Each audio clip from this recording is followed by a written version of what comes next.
It's over. Special. You feel connected, alive, invincible. And the deserving champions are Arsenal.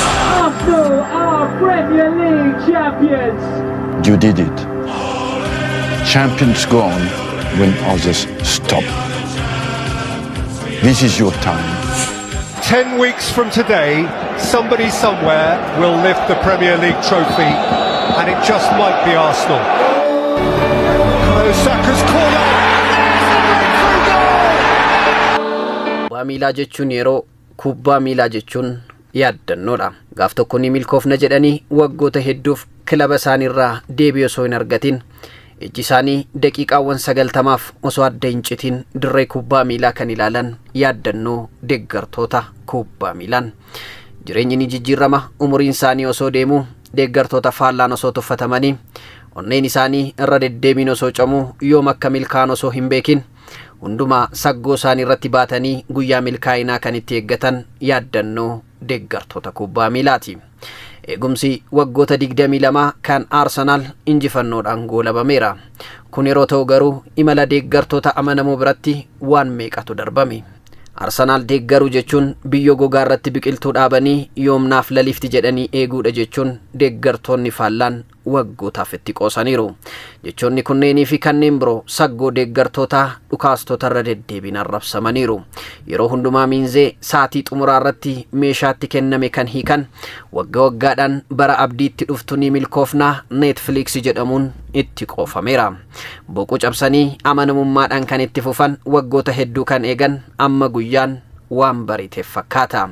Waggoota 22 keessatti maaltu hin jijjiiramne? Tokko tokko osoo Arsenal waliin deeggaranii hiriyyaa isaanii du'aan dhabaniiru. Tokko tokko biyya Arsenal jedhamutti baran gadi dhiisanii deemaniiru.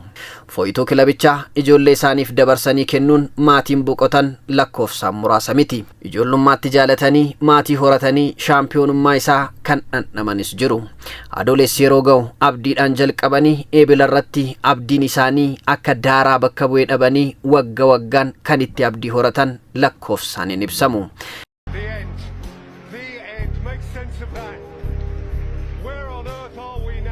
Dirreen viitaalitii irraa qiriimbiin Arsenal shaampiyoonaa ta'uu isaa yeroo afuuffamtu toora miidiyaa hawaasummaa kanarratti viidiyoowwan meeqa seenaan meeqa addabaabaayii irratti mul'ate. Arsenal dhukaaftonni waggaa 22 booddee shaampiyoonaa Premier League England ta'e. Kubbaa miilaatiin taaktikaa, kubbaa miilaatiin foormeeshinii lakkoofsonni tarree galan isaanin ibsu. Xiinxaltoonni kubbaa miilaa haga fedhan ibsaniyyuu fuula isaa ifatti ibsuun danda'ani.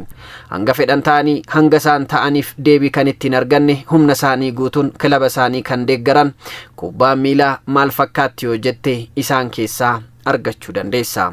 Shaampiyoonummaan Arsenal daqiiqaawwan 90 hedduu keessatti kan darban gammachuu ta'anii kan yaaddataman, gadda ta'anii kan yaadataman galgaloota hedduu, taphoota hedduu, yaaliiwwan hedduutu jira.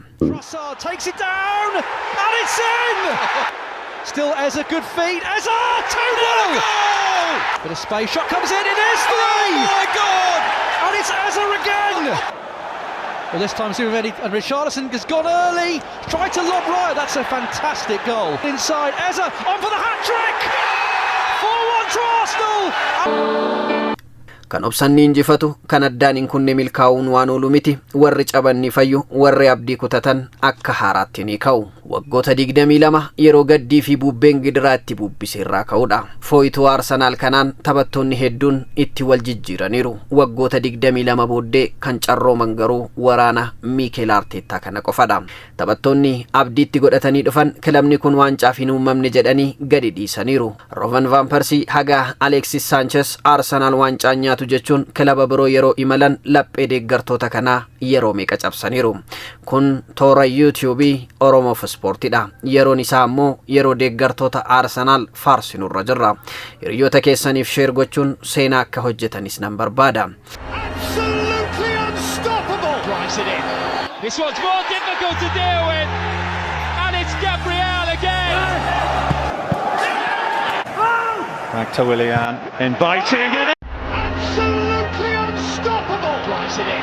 This one's more difficult to deal with.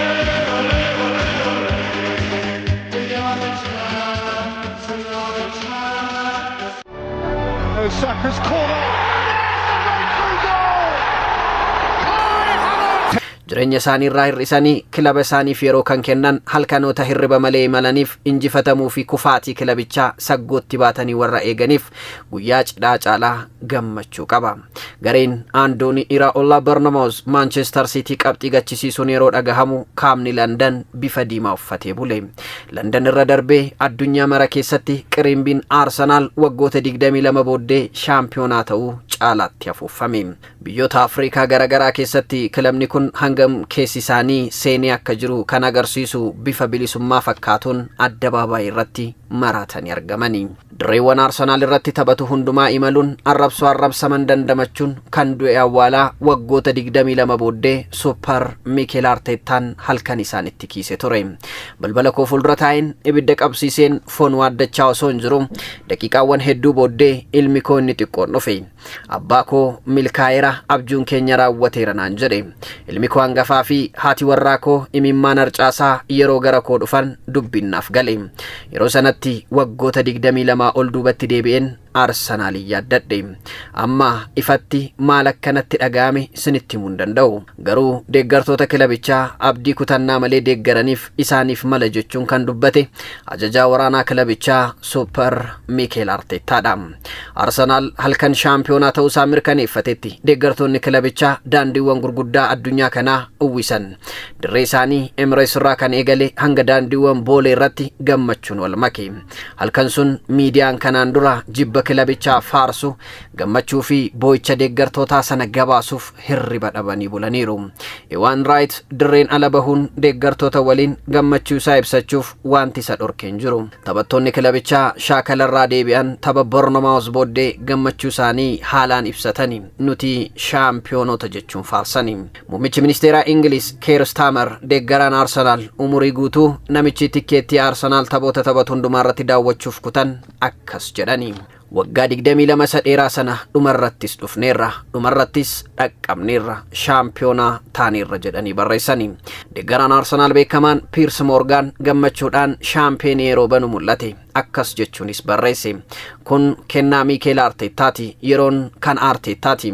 Garichi cimaa ture, deeggartoonni adda turani, hooggantoonni kilabichaa murtee gaarii dabarsaniiru. Injifannoon isaa garuu kan namicha kanaati. Obsa, ija jabummaa, eeggumsa yeroo dheeraa booddee kan milkeesse kan Mikel Arteetaati jechuun barreesse. Rio Ferdinand deeggartoota Arsenaaliif ergaa dabarse. Deeggartoonni Arsenal baga gammaddan jechuun eegale. Waggoota hedduuf kan arrabsamtan, waggootaaf itti dhiyaatuu hin dhaqqaban kan jedhamtan har'a abjuun keessan dhugoomeera jechuun barreesse. Bara Arsene Wenger injifannoo Invisible fi waraana Mikel Arteetaa gidduu seenaa meeqatu darbe. Messi fi Ronaldo taphattoonni jedhaman addunyaa kubbaa miilaa yeroo qabatan yeroo harkaa fuudhanii baalaandoorii akka kophee jijjiiran Arsenal Premier League irratti injifachuuf hin carroomne. Olompikiin garagaraa injifannoo atleetota hedduu waliin ife. Beijing, London, Rio, Paris akkasumas Tokyo irratti yeroo taasifamu Arsenal liigicha irratti maqaan isaa ol ka'uu dideera. Pep Guardiolaan Kaataalooniyaa irraa eegalanii Awurooppaa irra naanna'uun kubbaa miilaa of harka yeroo galchan Arsenal kilaboota kaaniif balbala banuurraan kan hafe milkaa'uu hin dandeenye. Italy, Spain, German, France, Argentinaan waancaa addunyaa yeroo injifatanii addabaabaayii Roomaa irraa eegalee haga Buenos Airesitti yeroo gammachuun machaan deeggartoonni Arsenal guyyaa eeggachaa bulanii. Xiinxaltoonni kubbaa miilaa hedduun yeroo uumaman kilaboonni hin tuqaman jedhaman sodaataman uumamanii deemsa isaanii yeroo xumuran Arsene Wengerii fi Super Mikel Arteetaa booddee argineerra. Addunyaa ispoortii keessatti qofa kilabni kaaba London osoo shaampiyoonaa hin ta'in waa meeqatu raawwatamee xumurame. Invisibiliin dagatame Arsene Wenger hojii gadi dhiise. Taphattoonni dhufanii darbanii dhalli namaa maaraatoonii saatii 2 gaditti seenuun xumure. Meetira 100 sekoondii 10 gaditti goolabe. Bilbilli iPhone jedhamu tokkorraa eegalee amma 18 irra ga'e. Addunyaan waraana hedduu keessummeessitee nagaa buusteetti. Sababa waraanaan miiliyoononni du'aniiru, miiliyoononni ammoo qe'ee isaaniirraa buqqaaniiru. Arsenal kilabni jedhamu yeroo kana hundumaa hirriba keessa ture.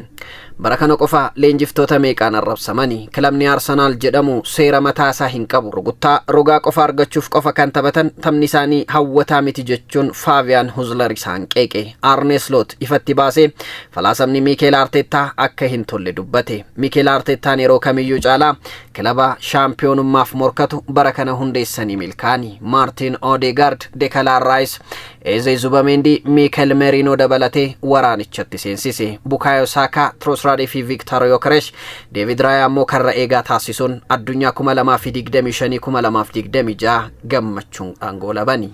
Kubbaa miilaa jechuun yeroo kubbaa miilaa jechuun yaadannoodha. Dhumarrattis waggaa 22 booddee Arsenal North London Forever jedhee irra deebiin faarsuuf fooyituu isaa uffatee jechuudhaaf carroomeera.